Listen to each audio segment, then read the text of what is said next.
உலகின் முதல் நடராஜர் திருமேனி அமைந்துள்ள நெல்லை மாவட்டம் ராஜவள்ளிபுரம் செப்பரை அழகிய கூத்தர் திருக்கோவிலில் ஆருத்ரா தரிசன திருவிழா கொடியேற்றத்துடன் வெகு விமரிசையாக தொடங்கியது. இவ்விழாவில் திரளான பக்தர்கள் கலந்து கொண்டு சுவாமி தரிசனம் செய்தனர். திருவிழாவில் சிகர நிகழ்ச்சியான தேரோட்டம் வரும் 12ஆம் தேதியும் ஆருத்ரா தரிசனம் வரும் 13ஆம் தேதியும் நடைபெறுகிறது.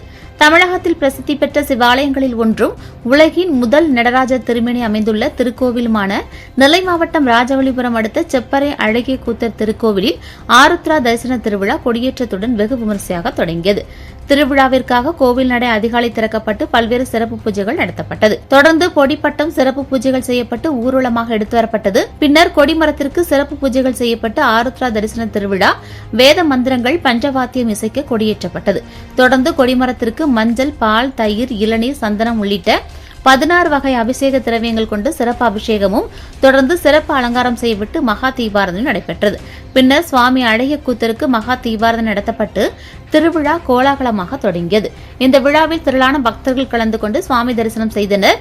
திருவிழாவில் சிகர நிகழ்ச்சியான தேரோட்டம் வரும் 12ஆம் தேதியும் ஆருத்ரா தரிசனம் வரும் 13ஆம் தேதியும் அதிகாலை நடைபெறுகிறது.